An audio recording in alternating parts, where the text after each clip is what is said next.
is meaningful to me, and I like dressing up, and that is all. Excellent, excellent. All right, our other Sophie. I wrote that I acquired almost every skill I could possibly acquire, that I loved my siblings, and that the eyes on my wall will continue to watch over everyone. Excellent, excellent. Okay, Seth, your turn. I didn't really write much about myself. I just said, I hope you survived. Meet me in the mountains and see you there. Are you dead yet? Love it. A plan. Excellent. All right. Okay, Nora. I said I love my family. Hope they don't die from the alien attack. And I never saw Spider-Man No Way Home. You need to go see it. It's really excellent. Oh, yes. Love it. Thank you. Lorelai, your turn. Oh, yes. Lorelai, you should be listening.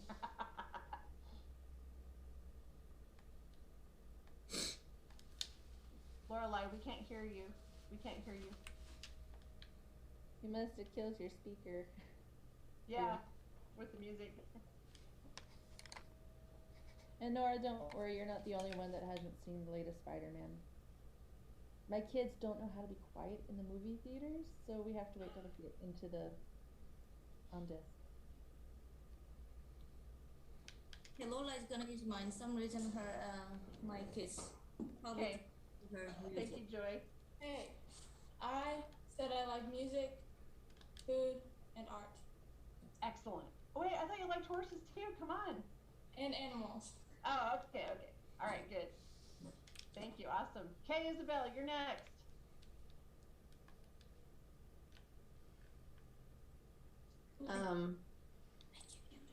I'm about to be killed, so here's what you should know about me. Excellent. I'm Isabel. I enjoy writing and art. Hack into my Gmail and read my story and finish it for me. I love music and I possess a vinyl collection, and that's as far as I got. Excellent. For any survivors, they'll definitely want your vinyl collection. Hopefully Thank you. we'll- No, thanks, Isabel. All right, Bryce.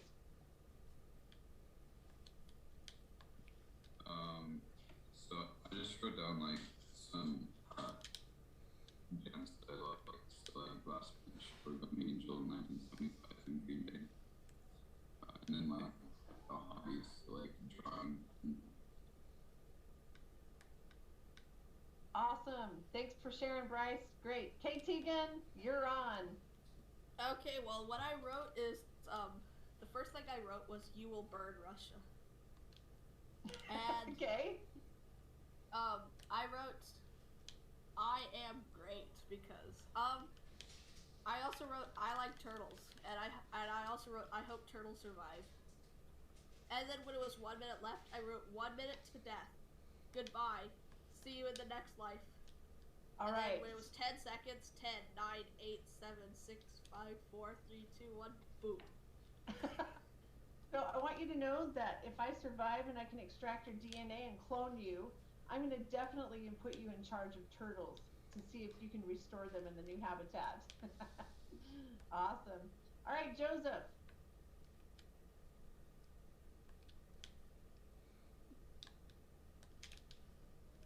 Joseph, can you? Oh, there you go.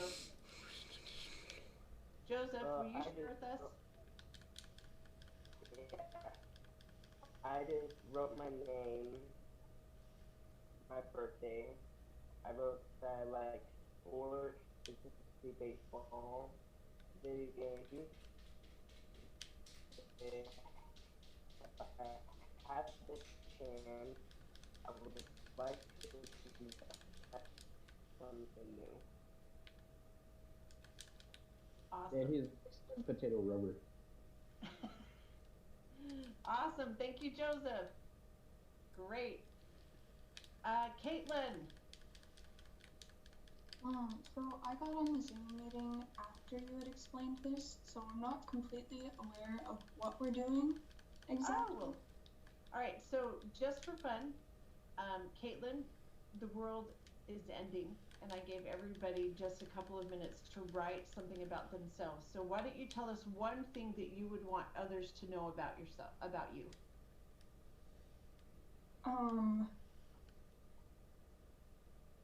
That's a really hard question. All right, do you want to think on it? And all of us will have to go to the chat room for Elias. Elias, if you can hear me, he said he fixed it. He what? He said he fixed it. Oh, good, good. I didn't see that. Elias. Yeah. Tell Can us. you hear me? Yes, we can. Okay, I wrote this down, so let me see what it says. I wrote, I want people to know that I always strive to help others and to be as useful as possible, and also to never let someone else take my own work if I could do it myself. Nice. I want to never put burdens on other people that just on the sake of laziness. But yeah, that's why I wrote. Love it. Thank you, Elias. Caitlin, have you come up with one thing about yourself? Yes. Okay, is this like something where you like write it down and then like someone finds this piece of paper later? Yeah. Yes. Okay. So, I would write on the paper that I love my family and I love my friends, and I hope whoever's reading it finds true, authentic happiness with that. I love it. Thank you. So I want to introduce Joy, Lorelai's mom, just quickly. We get to have a wonderful new mentor, and this is Joy. And Joy, I hope through this warm-up you got just a little glimpse into the great people that you get to work with. And she's amazing. Did you do the exercise, Joy, or were you just listening?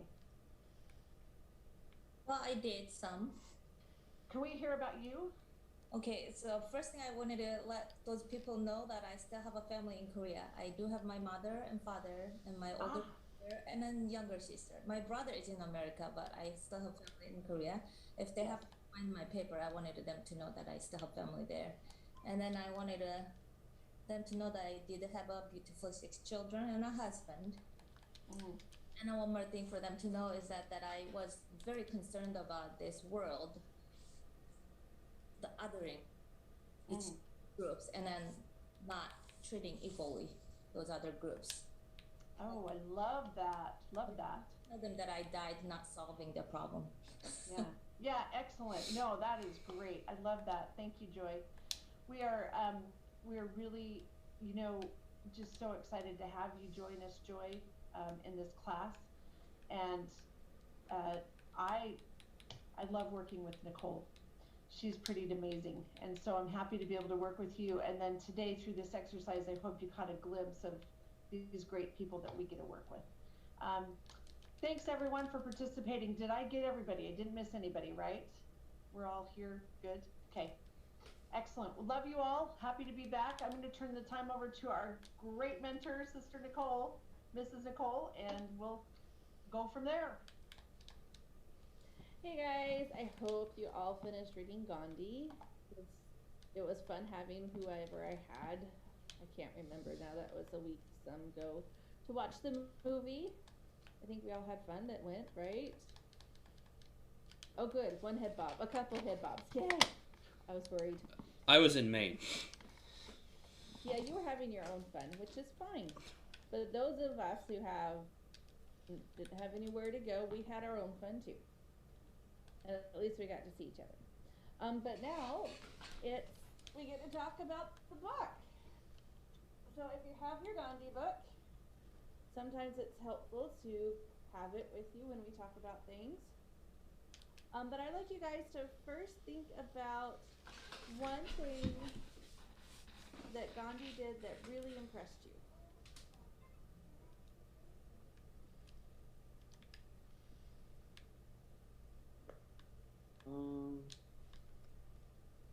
One thing I thought was how Gandhi was very peaceful about his revolution. That's what I liked.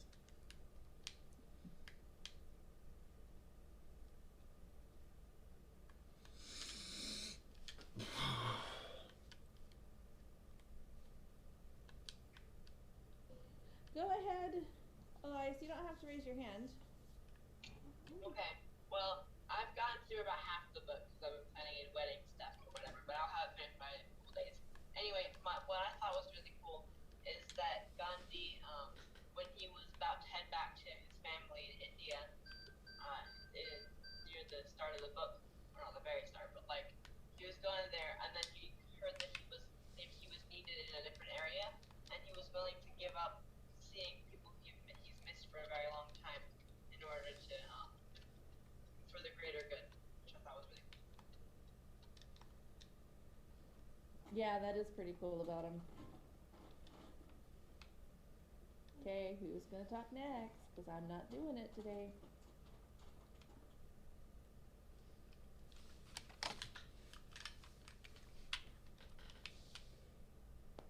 Well, I thought it was pretty good. He sacrificed a lot of things, even his own health and stuff, just so people could have peace throughout the entire land. And it was kind of weird because when he first came to India, he didn't even know his own country, like, at all. And I like how he toured around India, like in the movie, in the book, and how he got to know his country first before he got to know really the people. And and I thought it was really cool how he sacrificed basically himself for people to have peace and just to live together. And I think it's a good way in how we can bring that to ourselves and able to bring peace to the people that we know and just to like be happy and just continue with that and be positive. Even though when like times are rough, like when he was staying in that one house, when the mobs and stuff were going all over the place and like trembling and everything, and when the mob came up to him in the movie, and that one guy came up and said, like, he chucked like a piece of like bread or something on him and said, "Eat like before you die," because like everybody's eating kind of thing. And that guy, he told Gandhi that he killed a child of one of the other religions. And what Gandhi said was like crazy. Like I thought it was kind of like, I don't know what I would say if I was that guy. What Gandhi said to him was that if, like, since you killed that child, go find like basically a family of the same religion and find a child about that age that's like yay high and go raise him as your own and raise him like that religion, even though the guy was from the other religion. And I thought that was pretty crazy, and I thought it was a really cool part of it. And I have no idea how I would have reacted if it was that guy, if I was that guy.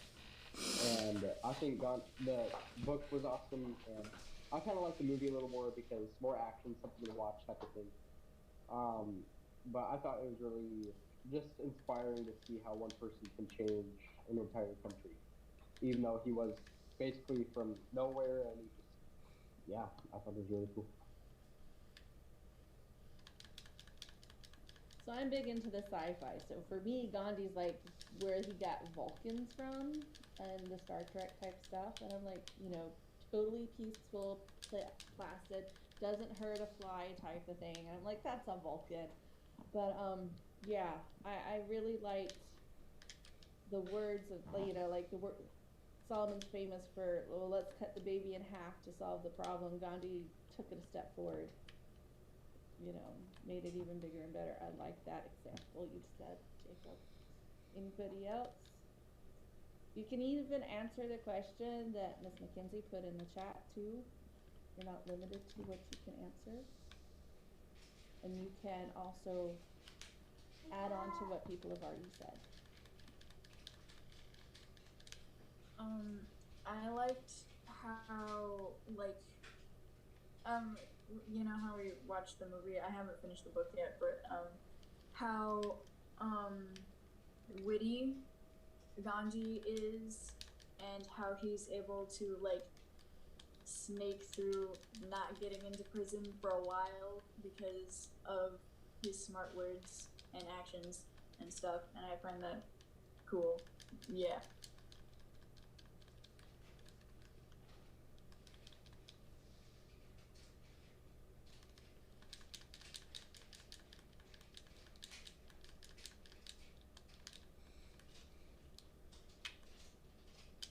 You're right, he was very witty. Being a lawyer was probably the right profession for him. Any other thoughts? I had a question to think about it. Think about in the first of the book, because most of you have read that. I hadn't seen the movie for a while and I felt bad I missed it. But think about his journey in his youth. Who decided he was going to be a lawyer? Did he decide, or was it decided for him?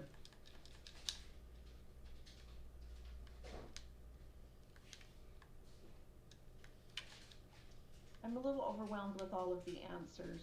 I might just be really overwhelmed. Think about the question and think about his youth. Think about your youth, where you're at now. Can you liken yourselves to Gandhi a little bit? You know, it was around 15 years old that he started forming some opinions. Can some of you tell me what those were? Hint, this is where having your book is very helpful.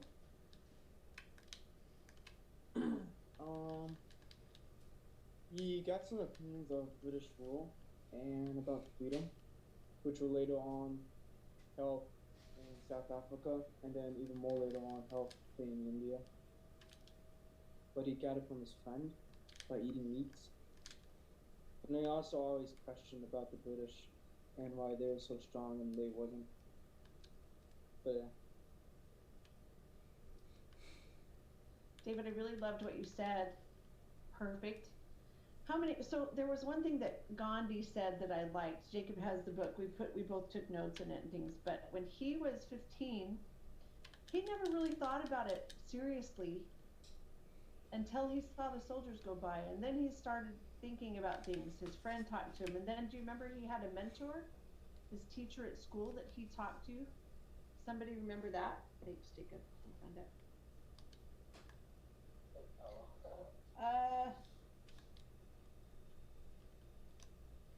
Go to page 38 if you guys have the book.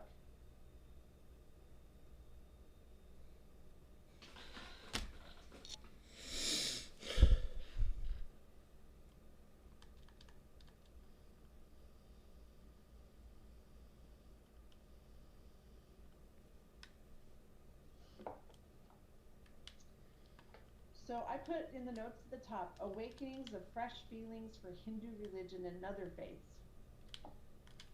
So when Gandhi was young, there's a poem called the Gita in Hinduism that Gandhi had heard his whole life. It's a long poem and it talks about Hinduism. And he never really thought about it, just never really thought about it. But as he began to feel awakened towards noticing the British, noticing things around him, he also began to take new interest. As it says here, it says, alas, towards the top, first main paragraph, it says, alas, I haven't read the Gita either in the original or in the language of my province, but I should love to try to read with you anyway. Thus began a new and vivid interest for young Gandhi. Young, he's your age. The poem of which he had heard all his life awakened fresh feelings for his Hindu religion. In turn, that fervor made him curious about other faiths. So a question I want to ask you, how can you be like Gandhi? Do you feel like you're at this point and stage in your life where you're just starting to think about things? How many of you are that, like that?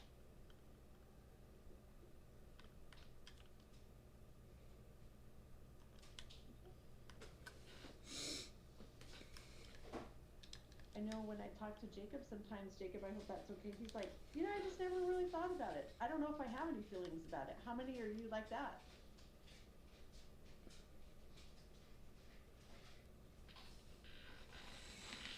You can raise your hand, you can do what David's doing, you can put thumbs up, you can answer.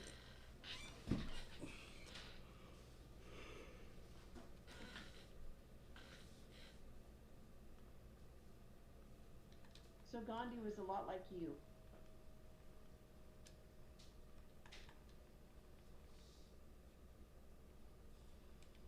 Tell tell us where you're at in your life.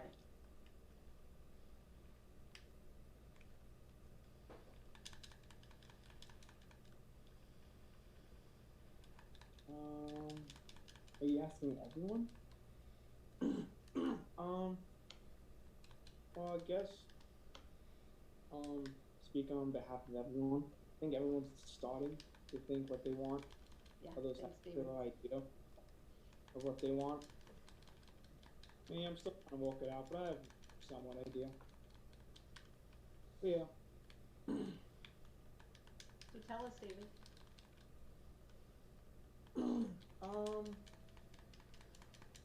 I like making stories, so I figured I'd go into that career or something. Maybe writing books or doing something for television. Besides that, I might want to become an engineer of some type. I thought it'd be useful in my life. Instead of hiring someone, I could just do it.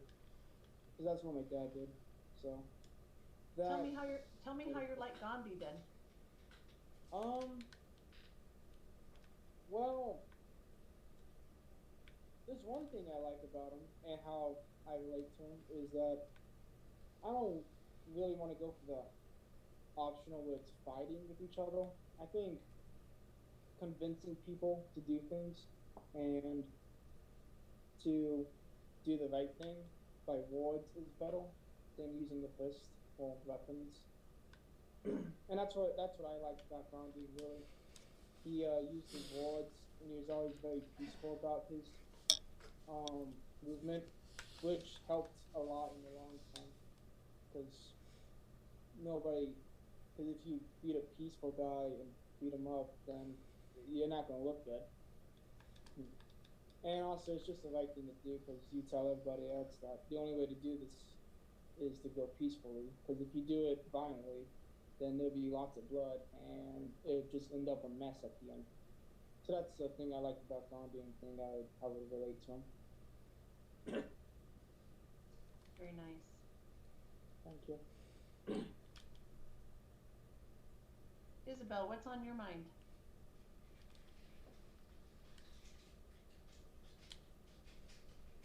I can see that you're thinking.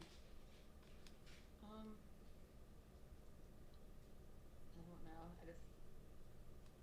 I'm not too sure what I want to do. I know I want to travel I want to hopefully travel like when I'm 18. And I love that. And then I like writing and stories and stuff, so I want to write at least one book, and I have a comic I want to illustrate one day. That's just a lot. It is. Did you see some of your desires? Did you feel that you could kind of feel in touch with Gandhi because of some of your desires? I didn't actually finish the book. I got to chapter 3. That's okay. In the few chapters that you did read, did you feel like you could maybe kind of have something in common with him a little bit? Maybe a little bit. Okay. No worries. I'm not trying to put you on the spot. I just want you to be open and to think about it. Gandhi did travel. He did go to Great Britain, right? Yeah. How did he feel? Do you guys want to help her out? How did Gandhi feel when he went to Great Britain? He was nervous. Why? Because he didn't know what he was like getting into, or were there some awkward moments of growth for him? Probably. What were they? And if you don't know, somebody else can speak up and help you. Help her out, guys. I'm sorry, my internet cut out. What was the question? Question was, Isabel, we've been kind of sharing about Gandhi's experience when he traveled to Great Britain. Oh, okay. What was it like? Why was he uncomfortable? Well, obviously, because more than half the people were like not vegetarian, so it's hard to eat. Good point. Not to mention, Excellent. A lot of people were racist and stuff. Yes. Second great point.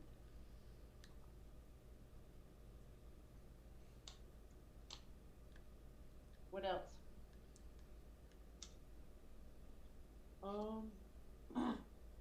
There's a bit of a there's a bit of a culture shock, and it was very different than what he was used to growing up. Different rules, certain things all the way down to eating and sitting in some position and stuff like that. But I think also later on, that would change him, because in Britain it was nothing like South Africa or India. They were a bit more accepting of people, and they didn't really bat an eye if you were this or that, unlike in South Africa and India, which would come into play when he does go to South Africa and India, which will on the line help him help his country. Love that. I love that. He was willing to. Who decided that he was going to go to Great Britain and go to school? Who decided that?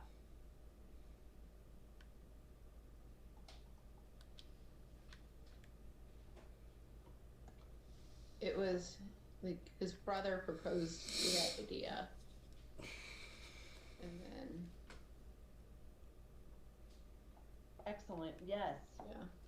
So, was Gandhi married? Did I hear right that he was married at 13? Oh! I don't know. I mean, how would you guys feel about that, being married right now at well, yeah, most of you are older than that. How would you feel about being married right now, and that would be your companion for life? And you didn't have a choice. Your mom picked it out for you, or your dad. Heck yeah. Yeah, I would love to pick out who. As a parent, I'd be right on it. Do it. Seriously, we parents could totally show you way in that. Pick the best one for my son.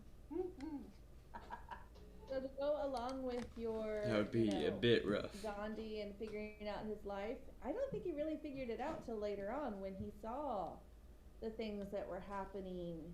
I mean, he came to South Africa to be a lawyer, and he ended up being a, civil rights movement activist. It really didn't grow into what he became until later. That's very true. Love that. Very, So very good to point. link to us, it's okay if we're still like 40 years old and not really figured out all of our life's mission. So there's no pressure, guys. Okay, I still don't know what I'm doing with my life besides raising Rugrats right now. And that's a pretty important job.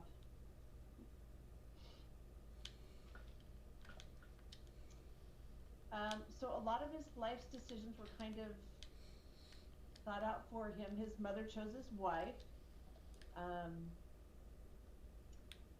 His brothers chose his profession. Did he rise to the occasion?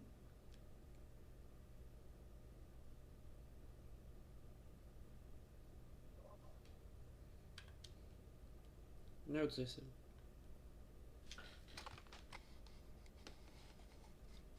I would say so. I would say he not only rose to it, but he made the best of not his choice. He rose to it, and then he beat all expectations. Jackson, talk about that more. That's such a great view. How many times in our lives are we put in a position and we really didn't have a choice? Because it's just what life threw at us, or our parents. I know we moved. I know there's been a couple of times that we've moved. Well, we've moved actually 27 times in 32 years. And it was because of work. I know Lorelai's smiling because I know that happened, huh, Lorelai, to you. But Jackson, tell me more about what you're saying, because we are all put in positions in our life where sometimes we don't have a choice. Yeah. Tell us more about what you're saying. That's such an important thing. I feel like we can't, it's kind of like a card game. It's we can't get hung up on a bad hand that we get dealt.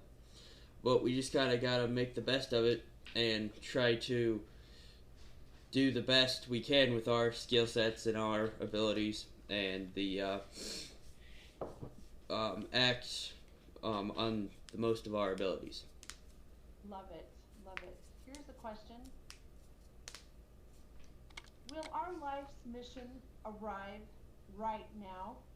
Or is it going to sometimes take a greater part of our life to get there?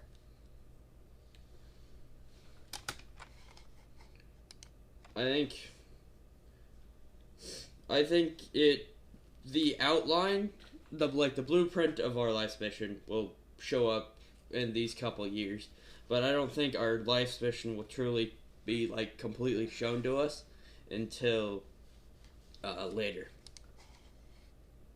Ooh, I really like what you said. Does anybody want to add to that?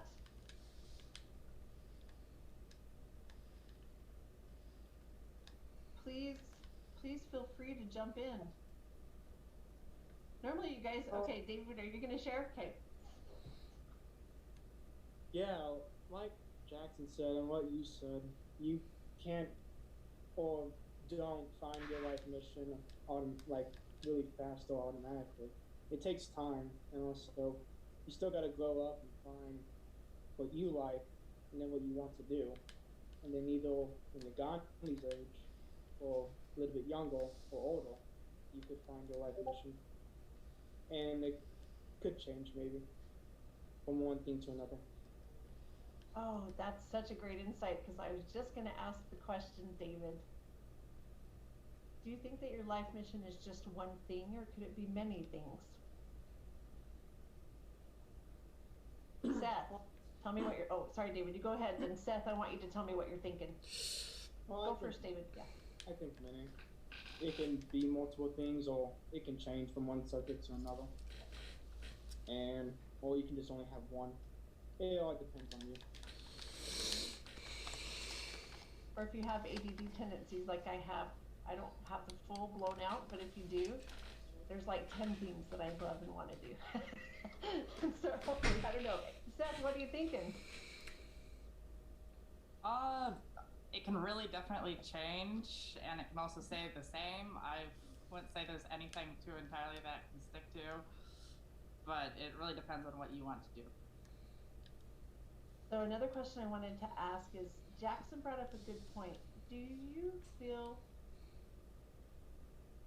that sometimes when you're on a track towards something, life's circumstances, whether it be health, whether it be move, or whatever, can change?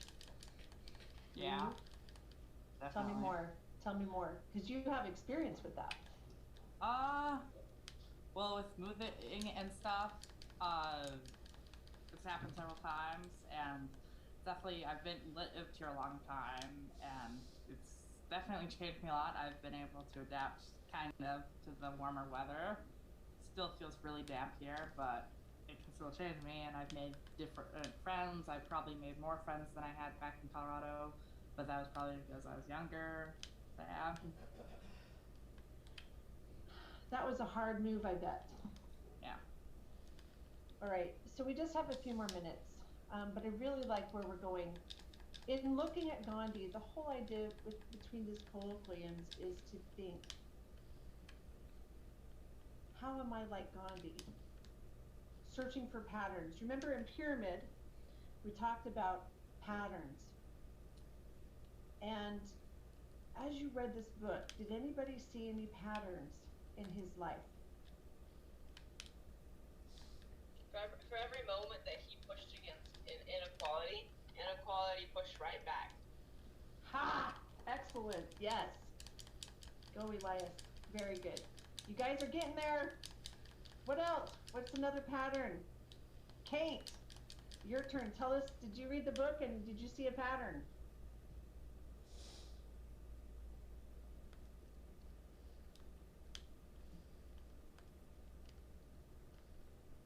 Is that me, Kate, or Caitlin, Kate? Kate, Catherine. Oh, great. You. Did you, when you read it, did you kind of notice a pattern? And it doesn't, I'm not looking for one particular thing, I just want your opinion. I bet if I thought of it, I probably could. Okay, it's alright, okay. Catherine, tell us one thing that you did like about the book.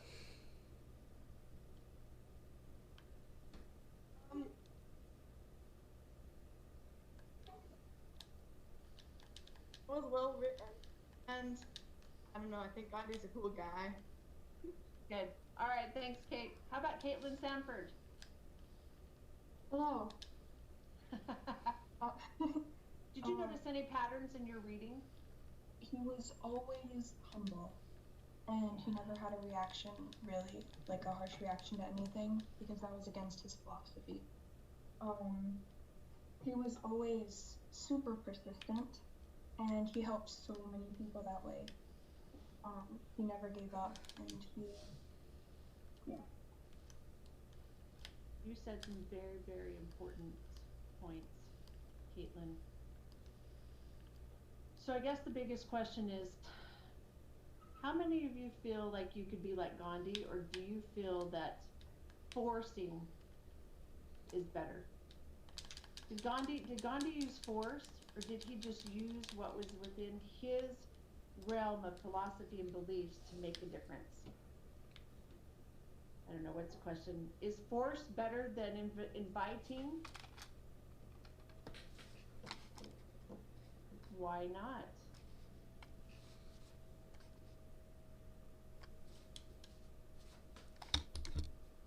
Because It's a choice.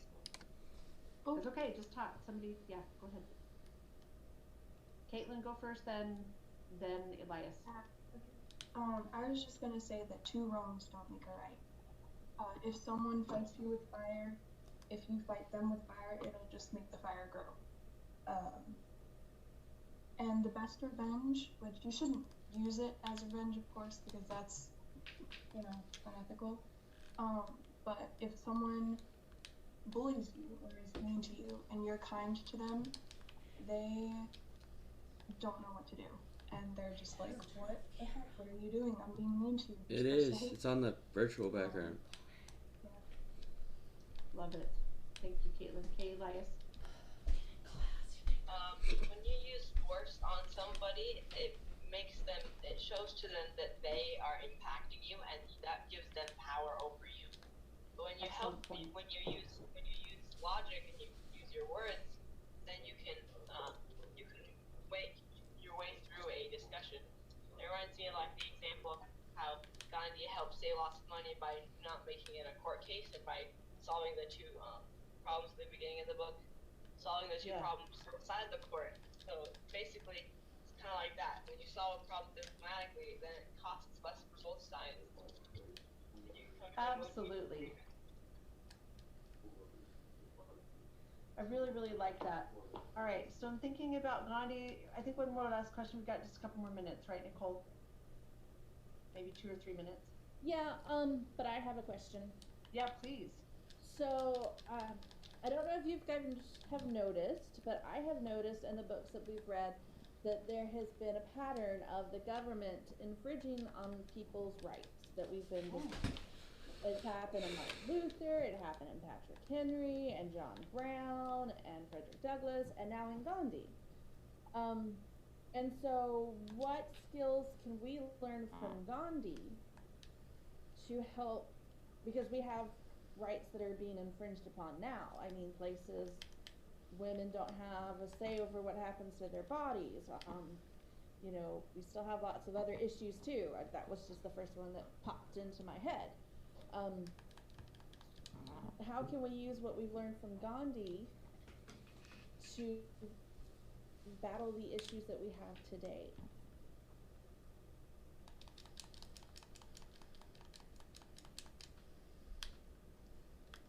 You can learn from them and want to be very passive about it. Because like Caitlin said, two wrongs doesn't make a right. And generally just aim for the right thing when you try to change something, especially when it comes to government. Don't do to violence, but do what Gandhi did, and go very passively.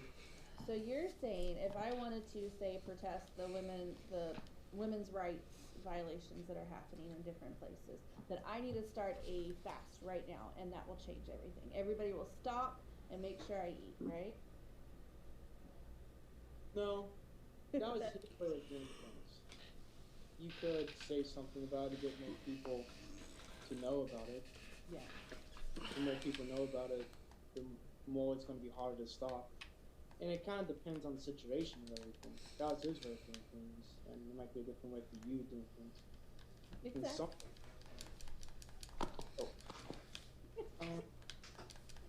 So, if Yeah. how many of you have ever thrown a stone into a still pond? Did you notice that when you threw it in, there was ripples that rippled out in a circle around the whole pond, and then it comes back to you? So can you make a difference somehow, like Gandhi? Just please don't start starving yourselves to make the difference. Yes.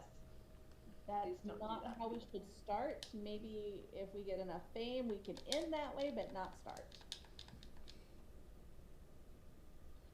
Gandhi, I felt, was very wise. He was a good listener, so he learned how to not only listen to people but watch them, so he had a feel that when it was time, the only power that he had was he could only control himself, but by then he had influenced so many that when he decided to go on a fast, everybody was aware of what was happening. And he did it through quiet, humble, love, intervention. I guess the question is, can we do the same? Some of the biggest wars that will ever take place is not only in our heart, but in conversations, testimonies, sharing our feelings with other people. And how we do that is what we want you to think about. How are you going to share what you believe, what you feel is important? Because you each have a voice, and you each have strong feelings and opinions, because you're kind of developing that now, but in one certain time in your life, you will make a difference. So Gandhi is kind of a great example. How can I make a difference? And it doesn't mean you have to go out and change the world now, but you're just like Gandhi at 15, forming those ideas, forming your character, forming your mission. It's pretty exciting. You live in an exciting time. All right, Nicole, I'm going to turn the time over to you. All right, those of you that are on the Google Classroom, you probably have gotten an email that the essay prompt has been opened up. Is everybody on the Google Classroom? Do I need to forward that email to somebody?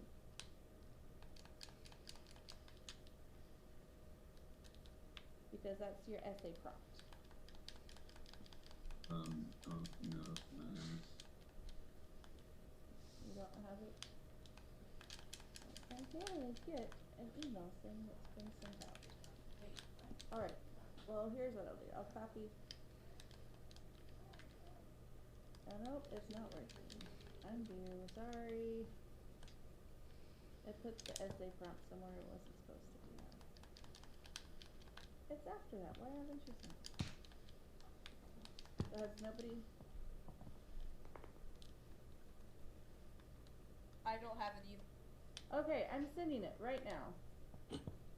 Boo Is on it you. called the Chosen Reading Guide? Nope, it's gonna say essay prompt. I just sent it out. But I'm gonna email out the prompt, just in case, because who knows what Google's doing. And I'm calling this one essay prompt. So get The one I received was the reading guide for Okay. the Chosen, and so we'll look forward.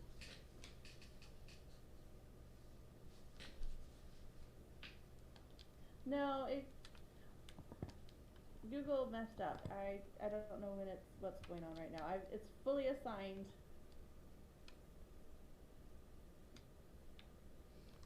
And I will add the link here.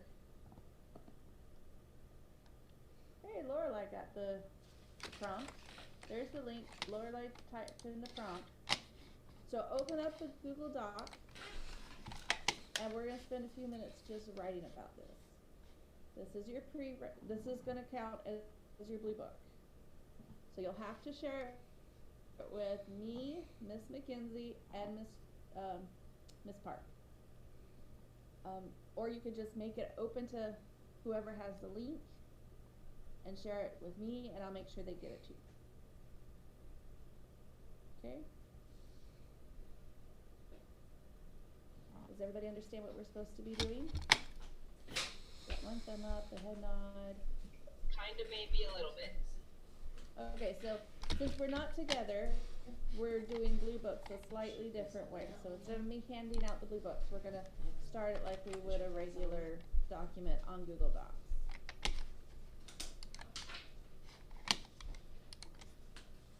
Sounds good to me.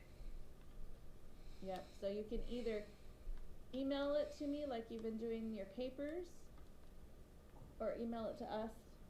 I can make sure everybody gets it though. Or you can turn it in on the Google Classroom under the essay assignment. So that will be separate from the actual essay, rough draft?